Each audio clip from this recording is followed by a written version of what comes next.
Imagine waking up after a gunshot, your husband lying lifeless beside you, and every ounce of grief instantly turning into a single consuming thought: make them pay. That is the moment Brenner's life flips from a weekend escape to a one-woman war. Hey everyone, welcome back to Movie Recaps Hub podcast. Today we are diving into Army of One from 2020.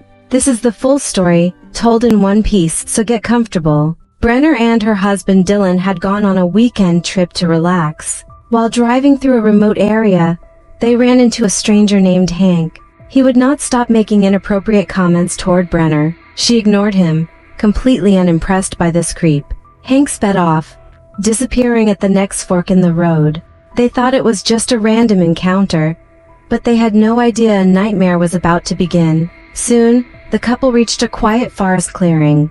They set up their tent and started a small campfire. After a while, they decided to explore the woods. But out of nowhere, heavy rain began to pour down. With no choice, they ran into what looked like an abandoned house nearby. It seemed empty. Not long after, the rain stopped and sunlight poured in again. That is when Brenner noticed something strange. The doors and windows had been heavily reinforced, and there were deep scratches on the floor.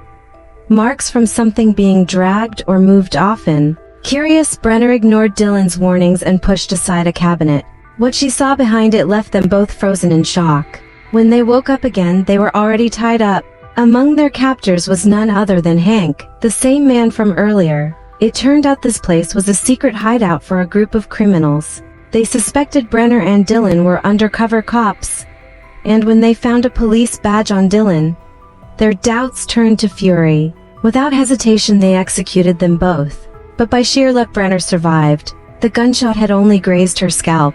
Seeing her husband lying lifeless beside her, grief and rage filled her heart. In that moment, she made a silent vow to make them pay for what they had done. She stumbled into the forest and crafted a wooden spear. Then she set out for revenge. As a trained soldier, Brenner did not hesitate. From that moment, her mission for vengeance began. Deep in the woods, she spotted two of the gang members siphoning gas. When one of them stepped away, Brenner struck fast, knocking him to the ground. Then she sneaked up behind the other and tried to force him to reveal the location of the others. He refused to talk, even in fear, so Brenner came up with another plan. She pretended to let him go, and then she slashed his leg with her knife and watched as he stumbled away into the forest. Her goal was clear: follow him and find the rest of the gang. Soon after, Brenner blew up their fuel stash with a fire. The explosion echoed through the woods, catching the attention of Martha, the gang's leader. Sensing trouble, Martha sent Hank to check it out, but on the way he found one of his injured men crawling back. He had no idea Brenner was already hiding in his truck. Without breaking a sweat, she followed him straight to their base. The gang was armed and outnumbered, so Brenner chose to stay hidden and wait for the perfect moment to strike. When Martha heard that Brenner was still alive, she slapped Hank hard across the face and demanded answers. "How could you miss her at such close range?" she shouted. Now she realized this woman was not ordinary. Martha dug into Brenner's background and found the truth. Brenner was not only a Marine, but also a decorated first lieutenant and a multi-sport champion. Just reading her record made Martha's skin crawl. She knew they had picked the wrong person to mess with. Meanwhile, Brenner was setting up traps throughout the forest, preparing for her next move. Hank, still angry over being humiliated, sat alone drinking. That was exactly where Brenner wanted him. She struck without warning. Hank never stood a chance. But even after revenge, her rage had not faded.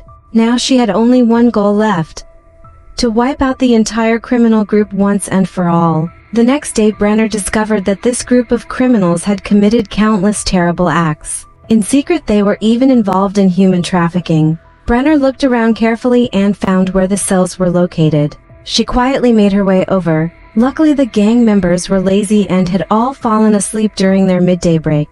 Brenner seized the moment, reached the cells, and opened the doors to free the captive girls. As they were trying to escape, one of the girls suddenly screamed. The other thugs immediately heard the noise and came rushing out. Brenner had no choice but to grab Emily and run for their lives. Two men followed close behind, refusing to give up. Because Emily was pregnant, her movement was slower. One of the pursuers caught up and struck her on the shoulder. Seeing this, Brenner quickly helped her up and kept running. but it was already too late.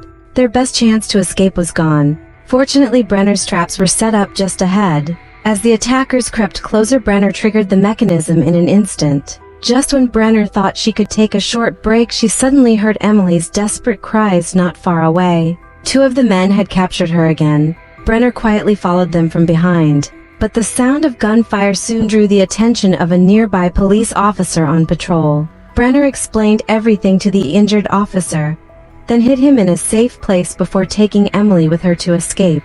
In order to eliminate Brenner once and for all, Martha sent in reinforcements to hunt her down. She even unleashed trained dogs to track them. The dogs followed the blood trail and chased in their direction. Fortunately, a river appeared ahead. The two women crossed it just in time, masking their scent and narrowly escaping danger. Soon after, they managed to stop a passing car on the road.